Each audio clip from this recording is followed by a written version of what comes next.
For you French horn players out there, you might know what this is. I'll show you the serial number.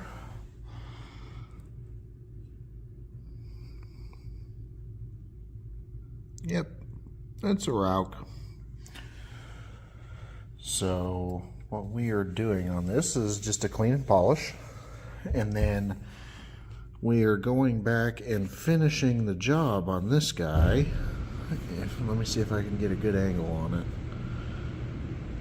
Someone attempted to take a dent out here and didn't quite finish the job, so we are going to pull this F-tuning branch off of here and then do the dent work properly. It's a little out of round here as well, a little narrow and then wide on the height.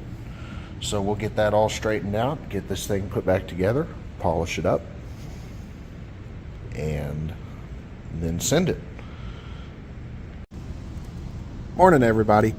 So I spent a couple days on this horn, probably about 10 hours in it total, and wanted to go ahead and let the footage marinate overnight in my brain.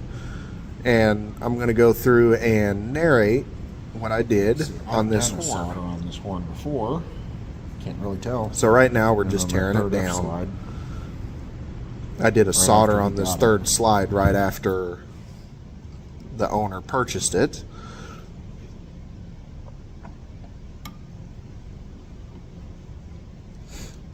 Semi-mechanical linkages. This is my favorite type of linkage on a French horn because you get the benefits of a straight action across this way rather than a traditional rotor, which kind of moves like this. So it's less string friction, but then you also get the leverage benefits of the string linkage.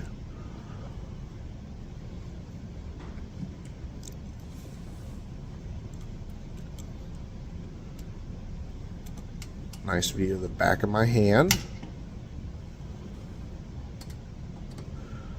Go ahead and take the levers off of it. You can kind of see how deep the dent is in that F-tuning branch in this shot.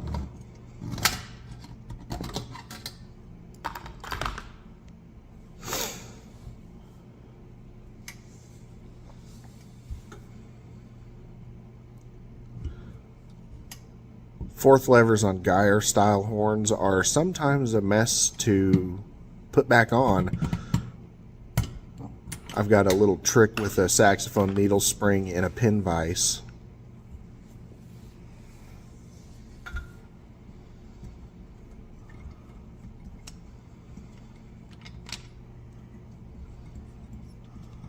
Get the valves out of the horn. Excuse me, my nose itches. Or at least the cap's off. Don't forget the lever bar, Corey.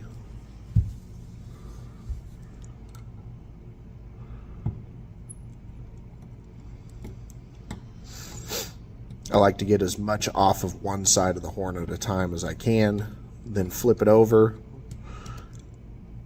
Try to keep the same tools in my hand for as long as I can.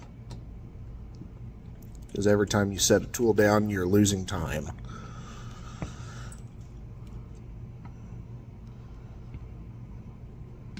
Ooh, that's really tight. So that screw is a little stiff. I ended up chasing the threads on this valve. Had a little bit of a burr in it.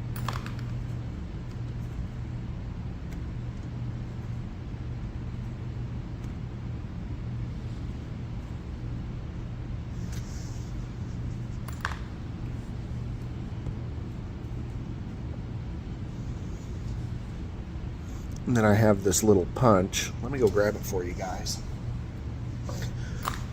This is the tool that I use for removing valves. It's time to remake it. It's about to snap, but it's you can see the shape of the end of it. The soft brass on most valves, unless they're really in there, doesn't deform the threads or anything. You can see how it's kind of rounded over at this point.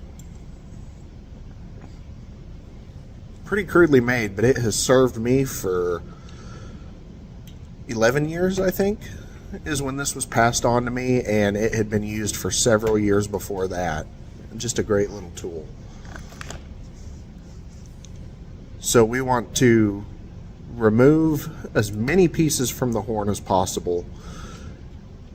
If we left the cork plates on, they would survive the cleaning process just fine, but you get cleaning solution trapped under those, and it can lead to unnecessary corrosion. It also gives us a chance to get the corrosion out of the threads on the screws and everything. And we'll also go ahead and remove the water key and the hand support. That hand support is made by Rauch. It's not like an Alexander that uses one of those tiny little nickel silver balls that seems to crack all the time. 2mm screw.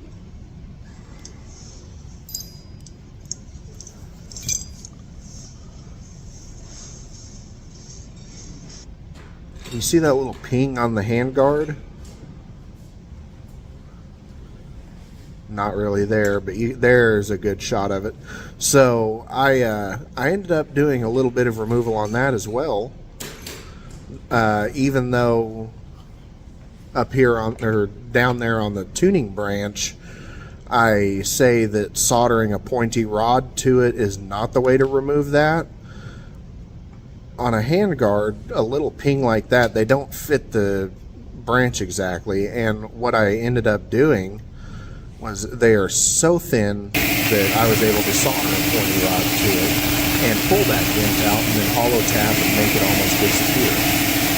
Check out the cloud coming out of this horn. It's definitely due for cleaning. Then this brush I got from Kraus. It is really great for cleaning rotary valves. They make two sizes. It does a really good job of cleaning that back thrust bearing surface. And it also does a pretty good job of cleaning up the casing walls.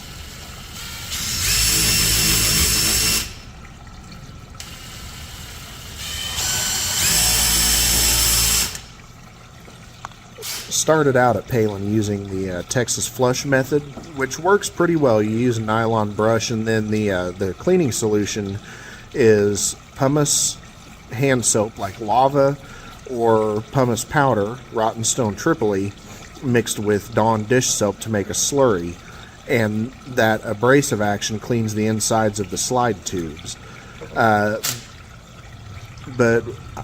we switched to brass brushes because we were having troubles with the Texas flush leaving this grayish solution inside the instruments that required us to scrub them twice. And the brass brush is a really nice method because brass on brass or nickel, the brass is softer than the nickel and the same hardness as the brass, so it's not going to remove material like the Texas flush would, and it does a really nice job of removing leftover scale while burnishing the inside of the slide tubes. Leaves a really nice surface inside the slide tubes, and you don't have to wash the instrument twice. Have various sizes of them for various purposes. We've got 9/16 that wears down to less than a ½ inch, sometimes even closer to 3/8 of an inch that we use for like trumpet lead pipes and stuff. And then we've got the fresh 9/16 brushes that usually work well on slide tubes. We've got a 3/4 inch brush that we use for a lot of trombone bell sections and euphoniums. And then 1 inch brushes for tubas and euphonium valve casings. It would be nice if they made it in 1 1/4 inches, because then that would cover pretty much every tuba valve casing that we service. But like on the Con short action pistons that are 1.223 inches, we still end up using just a large stiff bristled nylon brush for those. Using a snake to get in every curve that we can. Don't want to stick that brush too far in because the heads of these pop off pretty easily. You don't want to get a snake stuck inside a French horn slide. It's a nightmare. Stretch out a little bit. There's the juice. Saw a little hint of what's hiding inside this horn.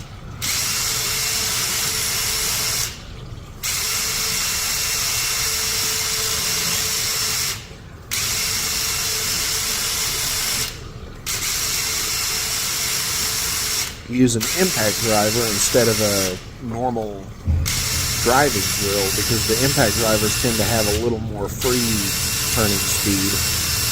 We're not putting too much back drag on them to activate the impact function, so they just freewheel at a couple thousand RPM, and the extra speed that we get from them really helps with the expediency of the brushing process. So there we can see the brown coming out of the horn. What's great about an ultrasonic cleaner is that it will actually use cavitational action to scrub inside the instrument where you can't reach. Now we're taking the branch off. You can see those business cards that I have. Colin is one of our newest employees, and he had a bunch of business cards from his previous place of employment that he donated to the solder bench. Business cards work really well whenever you have like a contact solder or something that you just need to pull it up a little bit and let it cool off. You don't have to sit there and burn the snot out of your fingers. You just slide that business card under there and it keeps the solder from touching and cooling. Now we'll do some dent work on the branch. These dent balls are graduated in 3/1000ths of an inch, from 1/4 inch up to 3/4 of an inch. I know approximately the size I need, so I'm going through and kind of feeling out what's going to fit.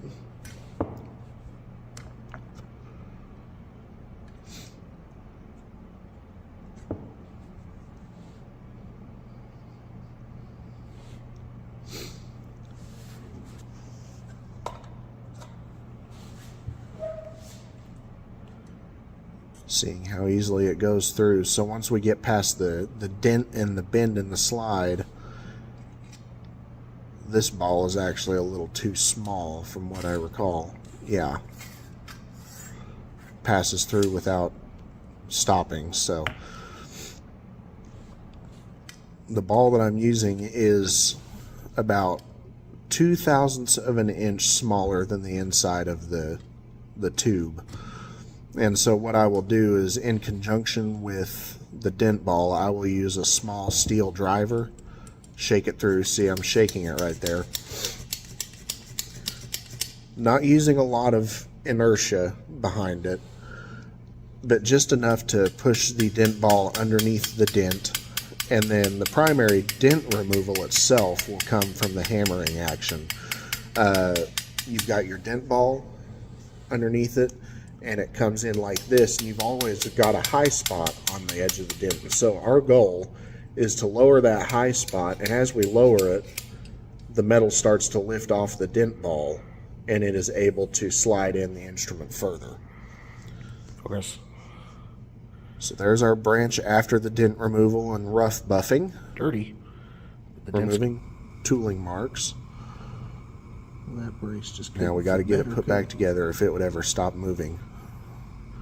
Want to make sure that branch lays on there without any clamps. Everything fits nicely.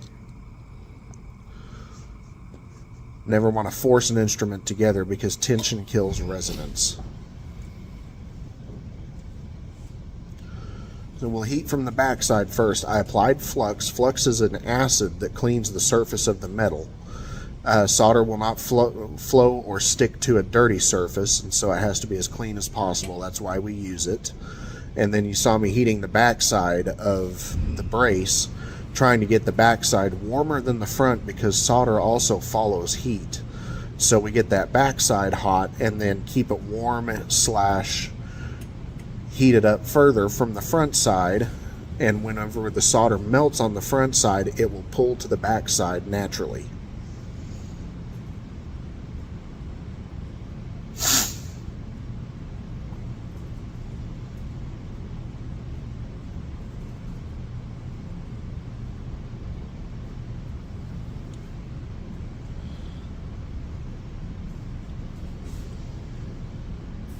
You guys like my shop goblin in the background? Colin drew that for me because I was talking about how whenever I've misplaced a tool or something, the shop goblin must have got it.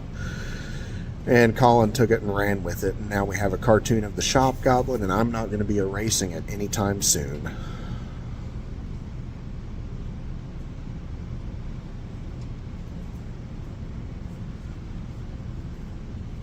Make sure we've got solder on both sides of that really well.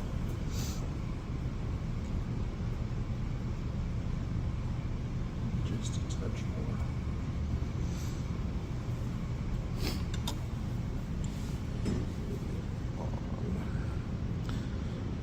Notice how I have the tuning slides in the instrument.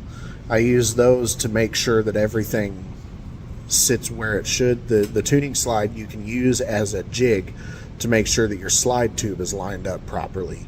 And then from there you can see if everything lays on the horn right. And if it doesn't, then you need to adjust your tubing however you see that possible. I would probably choose to fill it with Serobend or some sort of bending media and then re-bend the tube to shape if it was really out of place.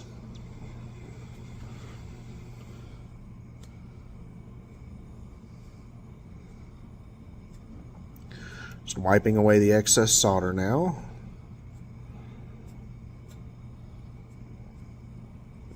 I like using pipe cleaners for this because they're, nice and flexible. Had breakfast not too long ago. Sorry, y'all.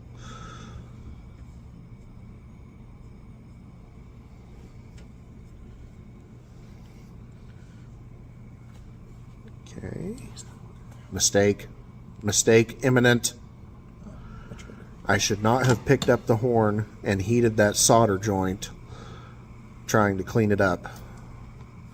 Because now the weight of the horn, watch, if you can see it happen, the weight of the horn will actually pop that branch loose. And a French horn is so thin that it will naturally kind of flex and twist and bend, and you want to assemble the horn as close to playing position as you can get it. So I remember what happened now. I, trying to hide my mistake, cut the portion of the video out where I ended up working backwards. 1 step forward, 2 steps back. I picked up the horn, heated up the brace, and it popped loose, and then that flexing of the horn caused the branch to move out of place. So I had to go through and redo my solder.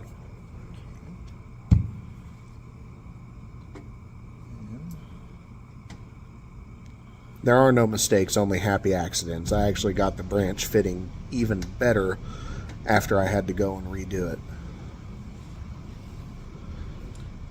So what I'm doing here, checking the slide action.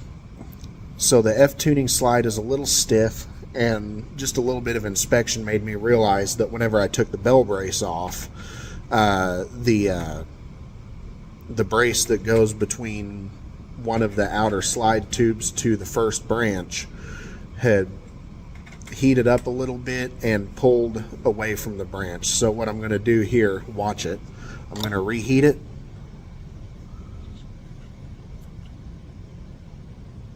And see it snap into place right there. Once that is back in place, the slide is fantastic. We got everything lined up properly. We didn't really change the shape of the tubing or anything. I'm going to add a little solder to that brace. Didn't have quite enough in it.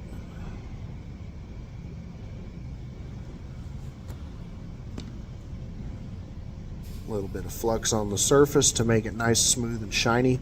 Adding flux to a solder joint after you have already finished it will smooth out the surface, because sometimes when solder cools, it will have kind of a crystalline look to it that's difficult to get a shine from. But if you add flux to the surface of it and remelt just the surface of it with careful heat control, you can get a really fine solder surface that way.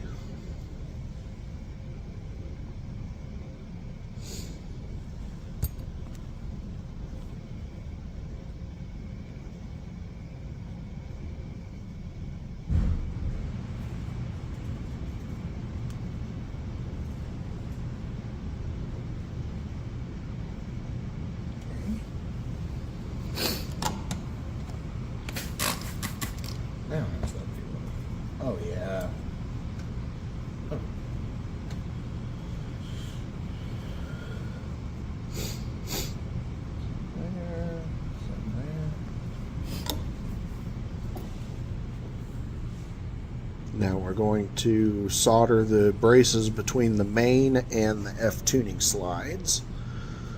I went ahead and took them off. One of the neat things about a Rauch, actually, if I have a pin here, I'll draw you a little example. Let's see if I can extract this. So H is for Holton, R is for Rauch.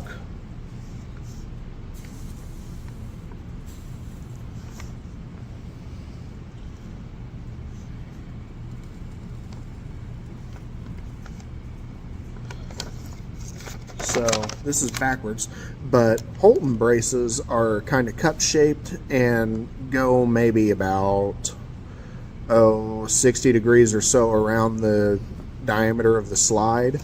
The Rauch actually curves just a little bit past 180 degrees on the tube, and so it actually snaps together and holds the tubing in place, so you don't have to use solder clips to hold them together, and that the fewer clips you can use, the better. I know that's backwards, but I kind of like this viewpoint.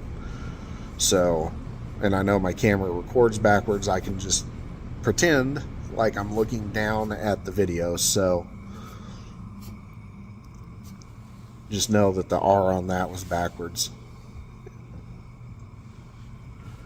Now we'll do a couple of the contact solders. This is going to be a really cool viewpoint. I was telling you that solder follows heat earlier, and you can see that capillary action working right here on this solder.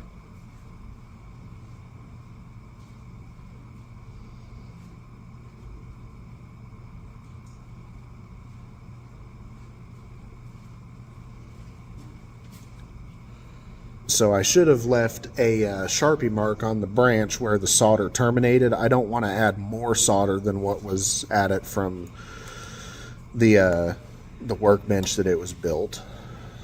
So I've kind of got an approximate idea of where it goes now. We're going to heat it up first. The reason I'm heating this first is because these really long solders, if you apply the flux, it'll just run to one spot and not clean the surface. It has to boil to truly clean the surface.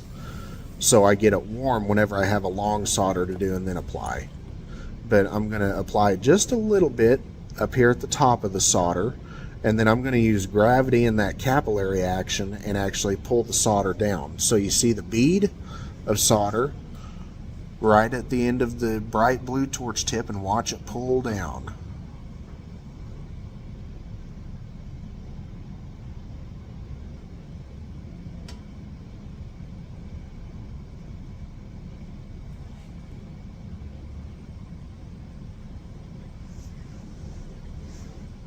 I'm really glad I got this shot because it's a great example of what I was saying about solder following heat.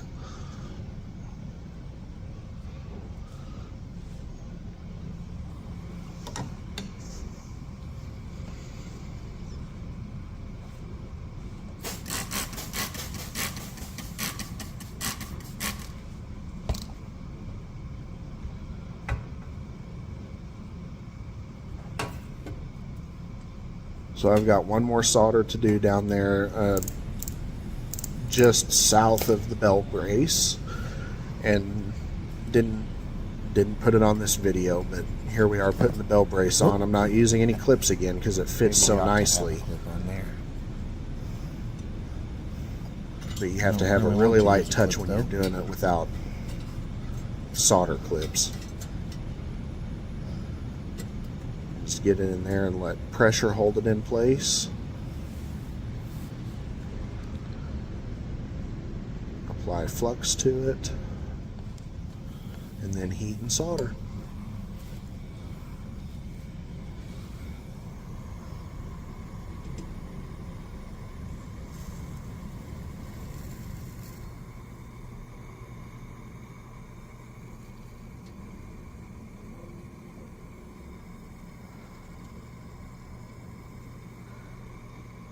You can see that capillary action working again.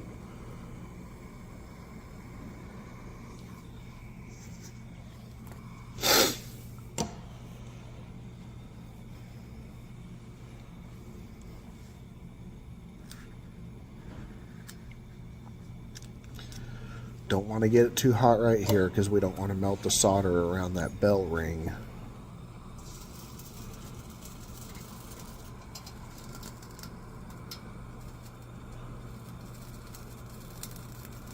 The bell ring acts as a nice heat sink, so it's not too difficult to do without heating up that solder, but still just want to be kind of careful.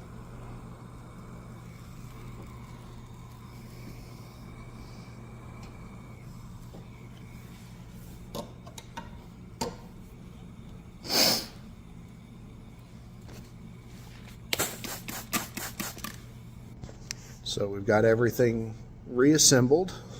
And yes, that is a snare drum stand.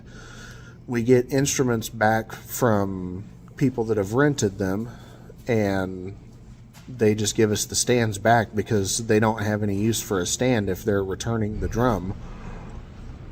And I'll harvest a couple of those a year and use them for ragging French horns just like this. I'm using Flitz polish. This is the polishing step on the horn. Getting in between the slide tubes where the buffer can't easily get to, or just can't get to at all. It has to be done by hand. This part of the process is very time consuming. It takes me a couple hours to go over a horn really thoroughly between the hand ragging and then the buffing. Hand ragging is about an hour and a half, and then the buffing is 30 minutes. We'll go back to a machine buffer. I don't like recording in the buffing room because I don't have a good spot to put the camera, but here is what the buffer can do to a horn. Didn't get too aggressive with it because we're trying to preserve this horn. We don't want to remove any material that we don't have to. Tuning slide's still out a little bit, but you can see the finish. Didn't go through, try to get all the scratches out of it. Nice fresh strings and bumpers that are ported properly. Fresh water key pad. You can see, especially on the bell flare, how I didn't really go after the minor pitting that is on the metal. That will re-patina, and patina actually does kind of protect the surface of the metal. We were just doing so much solder work on this horn, and then I was going to have to buff those areas to clean up the solder, that we just decided to start fresh with the patina. Love the Rauch right there. The only spot that it says his name. The only other stamping is the serial number on the instrument. So we do have to play test it. So I'm going to sign off here, and we'll let you guys enjoy this little excerpt. Have a great day.